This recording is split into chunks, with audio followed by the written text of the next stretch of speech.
তিপ্রামথা আরও একবার স্পষ্ট করে জানিয়ে দিয়েছে যে যদি অন্য কোনো দল লিখিতভাবে তাদের গ্রেটার ত্রিপুরাল্যান্ডের দাবিকে সমর্থন না জানায় তাহলে তারা তাদের সঙ্গে অ্যালায়েন্সে যাবে না। একদম সোজা সাপটা কথায়, একদম স্পষ্টভাবে তিপ্রামথার যিনি প্রধান, তিনি আজকে আবারও মিডিয়ার মাধ্যমে রাজ্যবাসীর কাছে এটা স্পষ্ট করে দিয়েছেন। অর্থাৎ কোনো দলের তরফ থেকে লিখিত প্রতিশ্রুতি না এলে তিপ্রামথা একা লড়াই করছে। এবার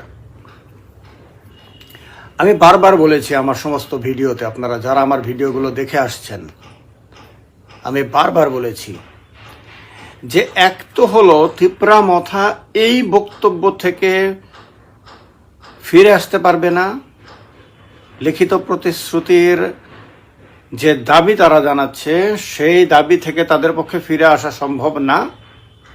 আরেক দিকে কোনো দলের পক্ষে আইপিএফটিকে বাদ দিলে কোনো দলের পক্ষে লিখিতভাবে এটা বলা সম্ভব না যে সেই দল শাসন ক্ষমতায় এলে তিপ্রামথার দাবি মেনে গ্রেটার ত্রিপুরাল্যান্ড করে দেবে।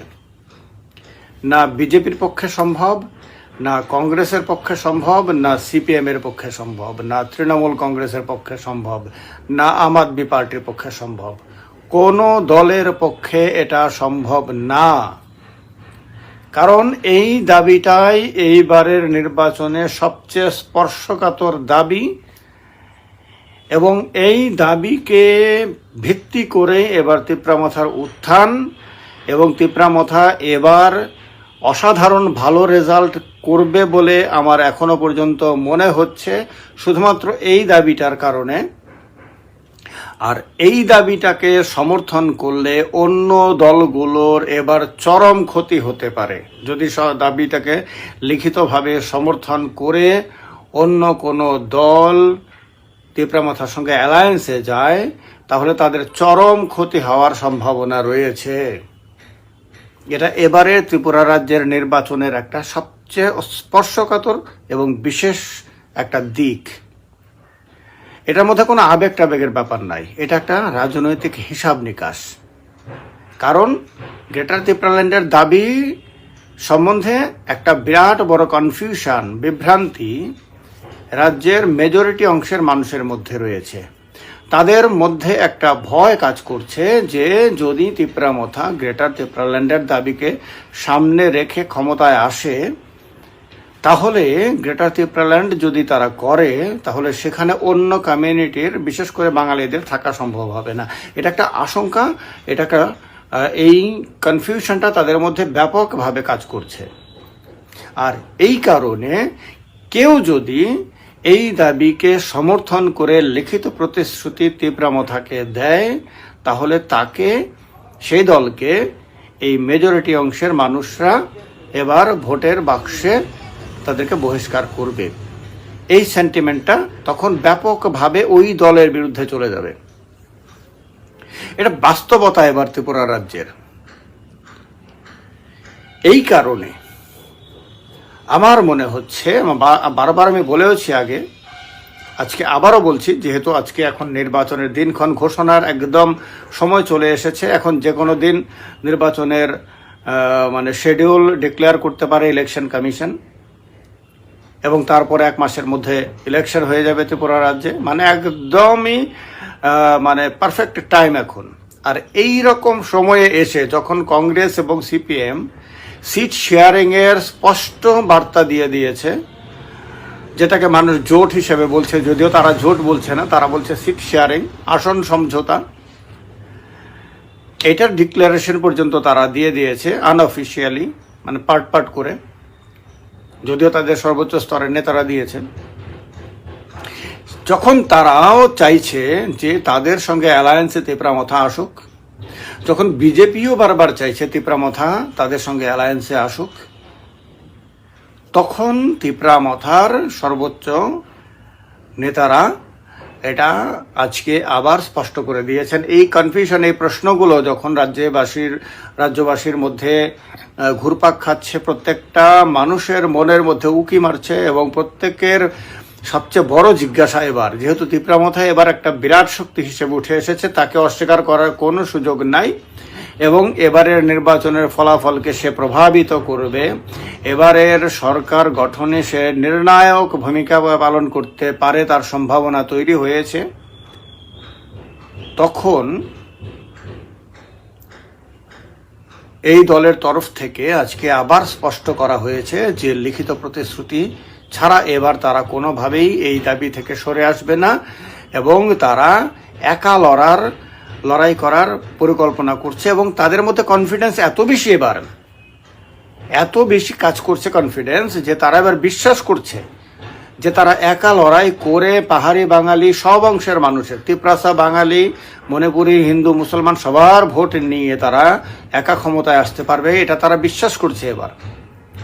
এবং আজকে আপনাদেরকে আমি বলছি যে তিপ্রামথা যেভাবে এগোচ্ছে, যদি তিপ্রামথা সত্যি সত্যি ঐক্যবদ্ধভাবে লড়াই করে এবং সত্যি যদি তিপ্রাসাদের সঙ্গে সঙ্গে বাঙালিদেরকেও যদি সঙ্গে নিয়ে একটা বৃহত্তর ঐক্যের বার্তা তারা মানুষের কাছে পৌঁছে দিতে পারে, তিপ্রামথা এই পর্যন্ত রাজ্যের যে আসনগুলোর যে অবস্থান আছে তাতে 28টা সিট পর্যন্ত, 28 সিট পর্যন্ত তারা পেয়ে যেতে পারে।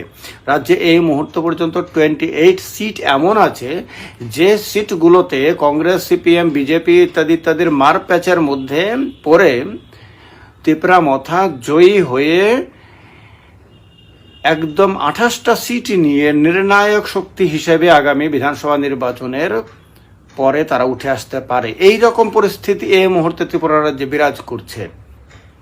তারাও এটা খুব ভালো করে বুঝতে পারছে, তাদেরও বিভিন্ন হিসাব নিকাশে তারা এবার অনেক বুদ্ধিমত্তার সঙ্গে তারা রাজনীতিটা করছে এবার, এবং তারা অনেক খোঁজ খবর নিয়ে ভালো করে নিজেদেরকে আপডেট করে এবার তারা নির্বাচনে যাচ্ছে, যেটা অতীতে তিপ্রামথা ছাড়া কোনো ট্রাইবাল বেসড পলিটিক্যাল পার্টি, সে টিউজেস হোক, সে আইএনপিটি হোক, সে আইপিএফটি হোক, কোনো দল এত সূক্ষ্ম বিচার বিশ্লেষণ করে ত্রিপুরা রাজ্যে বিধানসভা নির্বাচনে যায়নি এর আগে।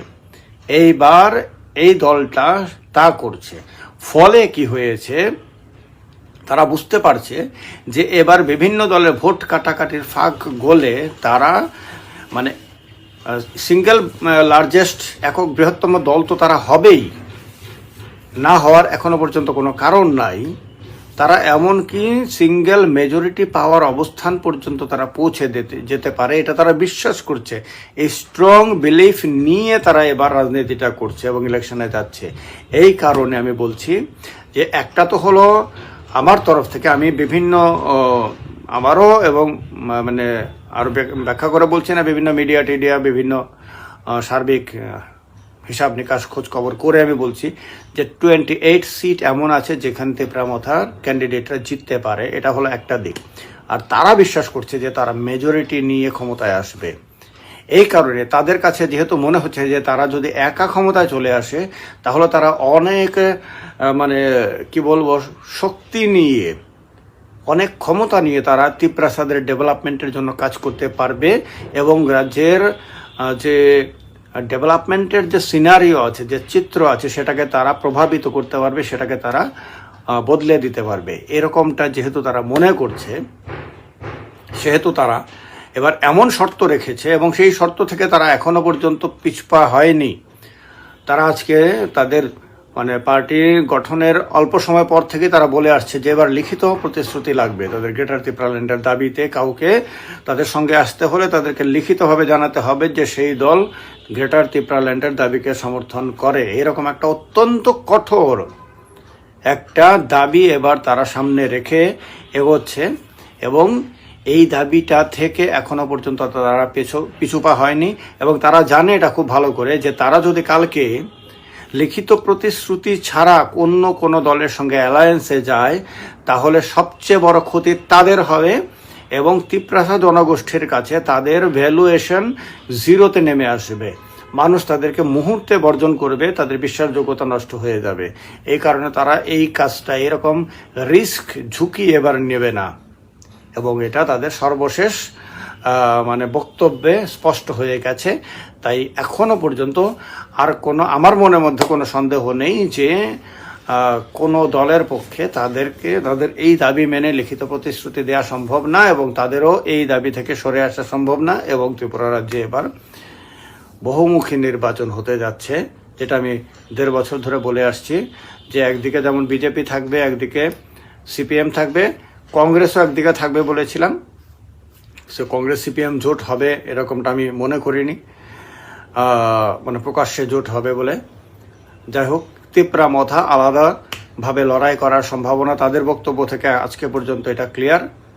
অন্যদিকে আবার টিএমসি এবং আম আদমি পার্টির মতন ছোট ছোট দলগুলো যদি লড়াই করে, তারা যে যতটা শক্তি নিয়ে লড়াই করবে সেটাও আর একটা মানে ইয়ে হয়ে যাবে, মেরু হয়ে যাবে আর কি।